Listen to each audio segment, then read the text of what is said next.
my name's Claire and I'm one of the hand therapists and occupational therapists at our Essendon clinic. We're going to talk to you today about post-operative management and wound management, why we do it, how we do it, and how we can help.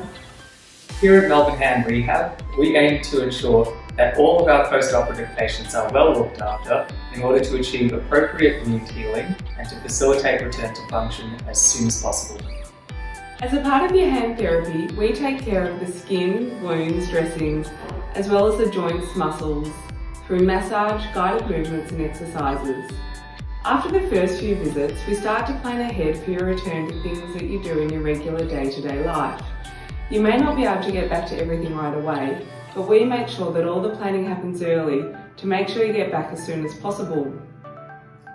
If you're into yoga, that could mean organising some special gloves for your down dogs. Playing guards might be needed for those with sport injuries and functional bracing, and return to work planning for people injured in the workplace. Swelling can happen after surgery in your fingers, thumb, hand and wrist. We're here to help. We are able to recognise the type of swelling and therefore the most appropriate treatment technique that suits your individualised needs. Often that is via a range of massage techniques and compression garments or bandages. We will give you the best option to speed up your healing time. Our therapists are able to debulk bulky dressings to allow for range of movement, and they can also complete sterile dressing changes to monitor and avoid possible infections.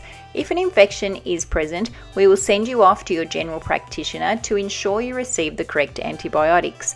We will then continue to monitor your wound to make sure it is healing correctly. Please be in touch if you'd like to book with us for a pre-operative consultation so that we can get to know you, assess your hand ahead of time and communicate with your surgeon right from the start. Thanks.